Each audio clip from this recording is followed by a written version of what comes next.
Taong bayan, huwag kayong umasa na sa armed forces ninyo. Wala kayo asahan sa armed forces ninyo. No? Ba't kayo aasa dyan sa armed forces at sa PNP? Wag na kayo umasa. Kasi parang umaasa ka sa isang bagay na hindi dadating yung Constitution, tapos ngayon sasabihin ninyo, we are inciting, we are destabilizing, mga ulul. Ulul kayo. We are implementing the Constitution because kailan naging tama ang pagnanakaw? Nasarapan kayo sa posisyon ninyo, nasarapan kayo sa libre lahat, gasolina, opisina, aircon pa. Hindi naman kayo nagbabayad. Taong bayan ang pumapasan lahat yan. At kung kailan kayo kailangan ng taong bayan, nasa kayo? We are apolitical. We are professionals. Oh my God! Professional ng armed forces, bahala kayo sa buhay nyo. Hindi ko kayo, anong gagawin ko? Problemahin ko pa kayo, bawat isa sa inyo. Hindi na. Huwag kayong makialam na. Huwag na kayong makialam. Taong bayan, huwag kayong umasa na sa armed forces ninyo. Wala kayo asahan sa armed forces ninyo. No? Ba't kayo aasa dyan sa armed forces at sa PNP? Wag na kayong umasa. Kasi parang umaasa ka sa isang bagay na hindi dadating. Mayayari kayo. No? Ang bahala kayo kung gusto nyong isipin kung ano yung tama at mali. At gusto ko lang sabihin sa inyo, kung hindi nyo naintindihan yung tama at mali, good luck sa inyo. No?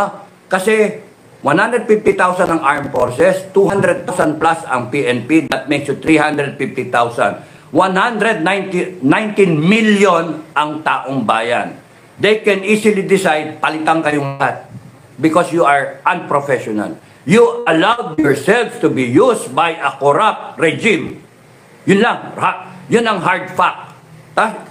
You are allowing yourselves to be the instrument of suppression by using the Constitution na sinumpaan ninyo na yun ang inaabla namin. The Constitution is being trampled upon. Kaya we are standing up kasi yung Constitution na binigyan namin ng buhay, sinalbahin na.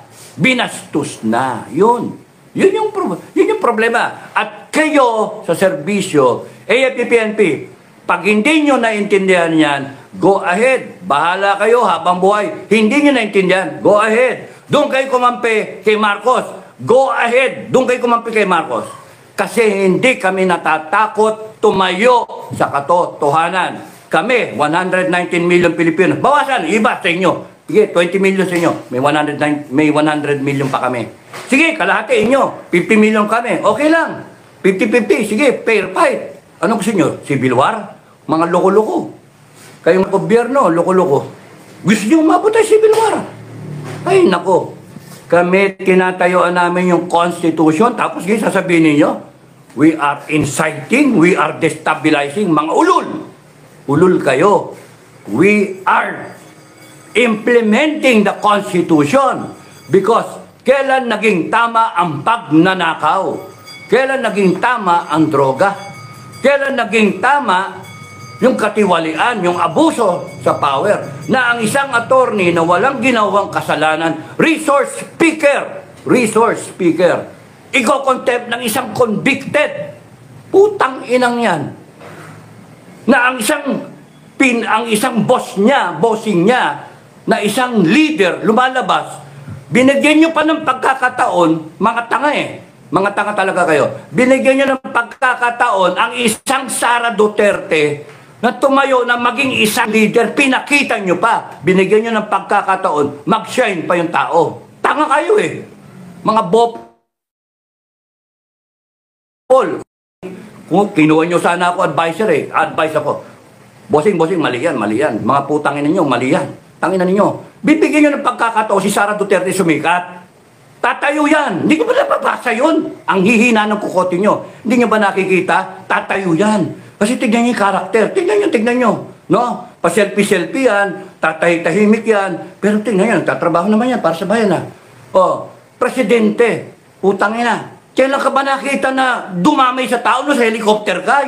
Is that the best that you can do? Ha? Nakita na, nandun ka sa gilid ng baha, ayaw mo man lang lumusong. Ang natatakot kang basain yung sarili mo, yung itlog mo mababasa. Hindi naman abot doon yung baha, hanggang tuhod lang. Hindi nga hanggang ano lang hanggang ano lang ni, yung baha. Tapos ayaw mo lumusong. Yung kabila ng mga tao, isa na lang tawid, nandoon ka na sa tao, yakapin mo. Putang ina ka, anong klaseng leader ka? Samantalang ang isang Sara na nakita ng taong bayan, yun yung problema, nakikita ng taong bayan at naipaghahambing. Kasalanan ba ng taong bayan yun na paghambingin kayo? Isang presidente, isang vice president? Hindi kasalanan. Kaya, ano to? Tapos sasabihin, tarantado tong si Sara. Sasabihin, magnanakaw tong si Sara. Gago! Tanga! Kasi nakikita ng taong bayan, sino yung naninilbihan? Sino nandoon pagka may kalamidad? Si Sara. Oh, nasaan kayo? Wala, party is party time. Party. Oh, nanonood ang Formula 1. Oh, nasa ibang bansa. Kaya nga galit ang taong bayan eh. Hindi nyo ba naintindihan yun? Sino ba nag-advise dyan? Tanga na nga, wala pang advisor, tanga rin. Ay, naku, mangyari sa gobyerno natin. Tanga, tapos mahawa ang armed forces, magiging tanga rin. Isa virus, nakakahawa. Kumbaga na, pati PNP, nahawa na lahat, panay tanga. Pati doon sa Congress, saka nakakita. Yung Congress, ang paggagaling ng batas. Putang ina mga bobo sa batas. Nantokwa. Anong bansa ito? Anong bansa? Pilipinas.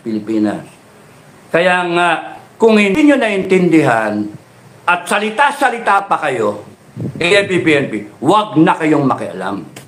No? Huwag kayong magpapagamit para ang taong bayan ay supilin because magagalit ang taong bayan. And you will have a revolution. I'm warning you. I'm trying to protect you. Kasi hindi nyo nararamdaman. Hindi nyo nararamdaman ang pulso ng taong bayan. You are light years away from reality. Yan ang problema ninyo. Masyado kayong nasarapan sa kinakain nyo. Nakalimutan nyo ng kumain ng asin at kanin, ng kamote, ng putang na, sabah na pinakuluan para lang Lucky Me. Kayo panay sashimi.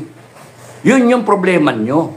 Nasarapan kayo sa posisyon ninyo, nasarapan kayo sa libre lahat, gasolina, opisina, aircon pa. Hindi naman kayo nagbabayad. Taong bayan ang pumapasan lahat yan. At kung kailan kayo kailangan ng taong bayan, nasaan kayo? We are apolitical. We are professionals. Oh my God. Okay lang yun. Sige, dyan na lang kayo. Lumagay ka sa gitna. Wag na lalagay sa gitna. Wag na. Kasi ang taong bayan, hindi kayo kailangan. Yun ang masakit doon. Ang taong bayan, ang iniisip na ngayon, yun yung pulso ng taong bayan. Hindi na namin kayo kailangan. Tatayo na lang kami. Yun yung inaano ng taong bayan. Kasi nakita ng taong bayan, para kayo tumayo, armed forces, 150,000, 200,000 na pin. That's only 350,000. You cannot overwhelm the spirit of the people of the Republic, 119 million Filipinos. You cannot kill that. Because if you do kill us, the next generation will stand up and they will keep on standing up to regain the country's independence, to regain our democracy, because we have gone down to the dogs. You, in fact, have allowed